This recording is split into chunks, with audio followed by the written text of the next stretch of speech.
সপ্তম শ্রেণীর শিক্ষার্থীরা এবং যারা ভিডিওটি দেখছেন সবাইকে স্বাগত জানাচ্ছি।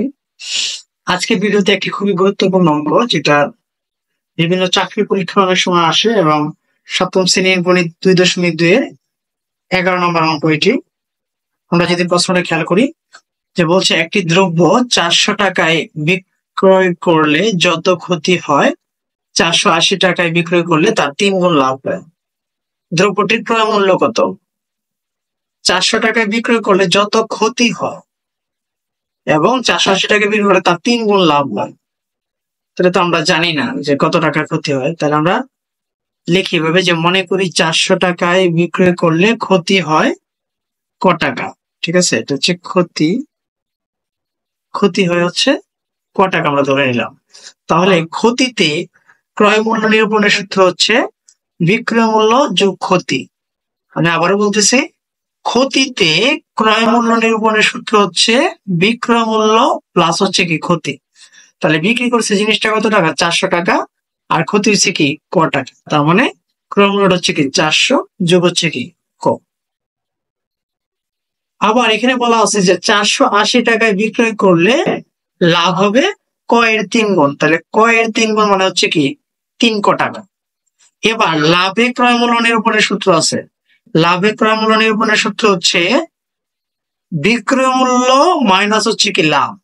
তাহলে বিক্রয় মূল্য হচ্ছে কত? 480 টাকা, আর লাভ হচ্ছে কি 3 ক। তার মানে কি 480 মাইনাস 3 ক। এবার যদি এটাকে একটা সমীকরণ করি, এটা এখানে আছে ক্রয় মূল্য, এটা এখানে আছে ক্রয় মূল্য। এটা হচ্ছে কি ক্ষতিতে ক্রয় মূল্য, এটা হচ্ছে কি লাভে ক্রয় মূল্য। তাহলে আমরা দুইটাকে সমীকরণ আকারে প্রকাশ করলাম। তাহলে সমীকরণে প্রকাশ করতে গেলে সমীকরণের পক্ষ পরিবর্তন করলে চিহ্নের পরিবর্তন হয়। তাহলে একদিকে আমরা প্রতীকগুলো নিয়ে আসলাম, এখানে আছে ক, এখানে আছে বিয়োগ 3 ক, এদিকে আসলে কি হয়ে যাবে? যোগ 3 ক।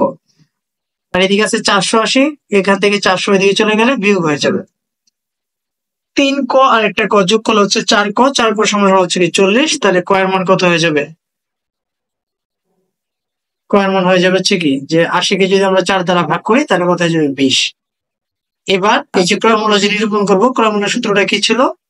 যে 400 যোগ হচ্ছে ক। তাহলে ক এর মান বের করলাম কত? 20। তাহলে ক্রয় মূল্য সমান সমান 400 যোগ হচ্ছে 20 সমান সমান 420 টাকা। সুতরাং দ্রব্যটির ক্রয় মূল্য হচ্ছে কত টাকা? 420 টাকা। তো আশা করি এখন আমরা বুঝতে পেরেছো। এবার যাবো হচ্ছে 12 নম্বরে। 12 নম্বরে কি বলা আছে যদি 12 নম্বর প্রশ্নটা খেয়াল করি, বলছে একটি ঘড়ি 625 টাকায় বিক্রয় করলে 10% ক্ষতি হয়, কত টাকায় বিক্রয় করলে 10% লাভ হবে? তাহলে প্রথমে ক্ষতি হয়েছে কত পার্সেন্ট? 10%। তাহলে আমরা লিখতে পারি যে 10% ক্ষতিতে কোন জিনিসের ক্রয় মূল্য যদি 100 টাকা হয়, তাহলে এর বিক্রয় মূল্য কত হবে? 100 মাইনাস 10। কারণ কি 10 টাকা ক্ষতি হয়ে গেছে, 100 থেকে 10 চলে গেলে কত থাকবে? 90। এবার এই লাইনটাকে একটু ঘুরাই লিখবো। কেন ঘুরাই লিখবো? এখানে কিন্তু বলা আছে 625 টাকায় বিক্রয় করলে। ঠিক আছে, তাহলে আমরা এখানে লিখতে পারি যে বিক্রয় মূল্য 90 টাকা হলে এটার ক্রয় মূল্য কত ছিল? 100 টাকা। বিক্রয় মূল্য 1 টাকা হলে ক্রয় মূল্য কি আরো কম? তাহলে 100 থাকবে উপরে আর 90 থাকবে কোথায়? নিচে। এবার 625 টাকা হলে কত আমরা দেখি। তাহলে 100 গুণ 625, নিচে হচ্ছে কি 90। এই শূন্য এই শূন্য কেটে ফেলবো। তাহলে উপরে থাকবে কি 10 গুণ 625। 10 এর সাথে 625 গুণ করলে কত হবে? 6250। আর নিচে কি থাকবে? 9। তাহলে এই পুরোটা কি বেরোছে? পুরোটা বেরোছে হচ্ছে ক্রয় মূল্য। তাহলে প্রশ্নে যদি আমরা লক্ষ্য করি যে বলছে কত টাকায় বিক্রি করলে 10% লাভ হবে। এবার লাভও চাইছে। তাহলে 10% লাভ মানে কি 100 টাকায় ক্রয় মূল্য 100 টাকা হলে বিক্রয় মূল্য কত হবে? 110। ক্রয় মূল্য 100 টাকা হলে বিক্রয় মূল্য কত হয়েছে? 110। আর এখানে কিন্তু ক্রয় মূল্য আমরা আগের অংশে ক্রয় মূল্যটা বের করে রাখছি। তো আমরা এখানে আর দাগটা চেঞ্জ করে লিখতে হবে না। তাহলে লিখলে হবে যে ক্রয় মূল্য 100 টাকা হলে বিক্রয় মূল্য কত? 110 টাকা। 1 টাকা হলে কি আরো কম। আর 6250 ভাগের 9 এই টাকায় হলে 6250 কে উপরে চলে যাবে, আর 9 কোথায় আসবে? নিচে। তাহলে এই শূন্য কেটে ফেলবো, এই শূন্য কেটে ফেলবো। নিচে থাকবে কি শুধু 9। আর উপরে আমরা 625 এর সাথে যদি আমরা 11 গুণ করি, তাহলে 625 এর সাথে 11 গুণ করলে হবে হচ্ছে 6875। এবার এই 9 দ্বারা যদি আমরা 6875 কে ভাগ করি, আমরা জানি 7×9 = 63। তাহলে থাকলো এখানে 5, 7 কেটে আনলাম, তাহলে কত হয়ে গেল? 57। এবার 6×9 = 54, থাকলো কত 3, 5 কেটে আনলাম 35, 3×9 = 27, থাকলো কত 8। তাহলে এখানে কত হলো 763 সমস্ত কি 9/8। তাহলে আমরা লিখতে পারি যে 763 সমস্ত 9/8 টাকা। আর এই এত টাকায় বিক্রি করলে এটা কত পার্সেন্ট লাভ হবে? 10% লাভ হবে। এই অঙ্কটা কিন্তু খুবই গুরুত্বপূর্ণ অঙ্ক। তো ভিডিওর শুরু থেকে শেষ পর্যন্ত দেখবে।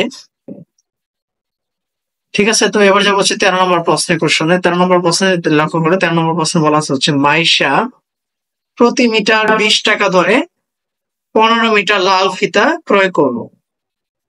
20 টাকা দরে 15 মিটার লাল ফিতা ক্রয় করলো, অর্থাৎ 1 মিটার ফিতার মূল্য হচ্ছে 20 টাকা। তাহলে 15 মিটার কিনছে, 15 মিটার কত হয় এটা গুণ করলে বের হয়ে যাবে। এবার বলছে ব্যাটের হার 4 টাকা। ব্যাটের হার যেহেতু বলা আছে, ব্যাট দিতে হচ্ছে, ব্যাটের আইটেম হচ্ছে মূল্য সংযোজন কর বা ভ্যালু এডেড ট্যাক্স। তো ব্যাট হিসাব করা হচ্ছে শতকরা হিসেবে। তাহলে ব্যাটের হার 4 টাকা মানে 100 টাকায় ব্যাট দিতে হয় 4 টাকা। সে দোকানিকে 500 টাকার একটি নোট দিল, দোকানি তাকে কত টাকা ফেরত দিবে? তাহলে প্রথম ভাগে আমি লিখবো যে 1 মিটার ফিতার ক্রয় মূল্য হচ্ছে কত 20 টাকা। তাহলে 15 মিটার ফিতা কিনছে, তাহলে 15 মিটার ফিতার মূল্য হচ্ছে কত টাকা 300 টাকা। তাহলে এটার সাথে ব্যাট যুক্ত আছে, ব্যাট যুক্তটা কত? ব্যাটের হার হচ্ছে 4 টাকা। তার মানে কি 100 টাকায় ব্যাট দিতে হয় হচ্ছে কত 4 টাকা। তাহলে আমরা লিখতে পারি যে ব্যাটের হার 4 টাকা হলে 100 টাকায় ব্যাট দিতে হয় 4 টাকা। তাহলে 1 টাকায় ব্যাট দিতে হয় কি আর কম। এবার যেহেতু জিনিসটা মূল্য হচ্ছে 300 টাকা, তাহলে 300 টাকায় ব্যাট দিতে হয় কত এটা আপনাকে দেখতে হবে। 300 টাকায় ব্যাট দিতে হয় কত 4 এবং 300 নিচে হচ্ছে কি 100। 100 দ্বারা যদি 300 ভাগ করে তাহলে হচ্ছে 3, 3 4 হচ্ছে কত 12। তাহলে জিনিসটার ক্রয় মূল্য হচ্ছে 300 টাকা, এটার সাথে ব্যাট যুক্ত আছে হচ্ছে আর 12 টাকা। তাহলে মোট মূল্য কত? মোট মূল্য হচ্ছে 312 টাকা। এবং মাইশা দোকানিকে 500 টাকার একটা নোট দিছে। তাহলে লিখবো যে দোকানিকে দিলে হচ্ছে কত টাকা 500 টাকা, দোকানি তাকে ফেরত দিবে 500 মাইনাস হচ্ছে কি 312, তার মানে 188 টাকা। অর্থাৎ ব্যাট যখনই বলবে তখন এটা শতকরা হিসাবে হবে, অর্থাৎ 100 টাকা। ঠিক আছে, আশা করি 13 নম্বর অঙ্ক বুঝতে পেরেছ। আমি এই চ্যাপ্টারের সবগুলো অঙ্কের সমাধান করেছি। তোমরা হয়তো প্লে লিস্ট চেক করে সবগুলো অঙ্ক দেখতে পাবে। তারপরে যদি অঙ্ক বুঝতে কোথাও সমস্যা হয় তাহলে আমাকে কমেন্টসে জানাবে। আর ভিডিওটি যদি তোমাদের কাছে ভালো লেগে থাকে তাহলে চ্যানেলটাকে অবশ্যই সাবস্ক্রাইব করবে এবং ভিডিওটি সবার মাঝে শেয়ার করবে। ধন্যবাদ সবাইকে এতক্ষণ মনোযোগ দিয়ে ভিডিওটি দেখার জন্য।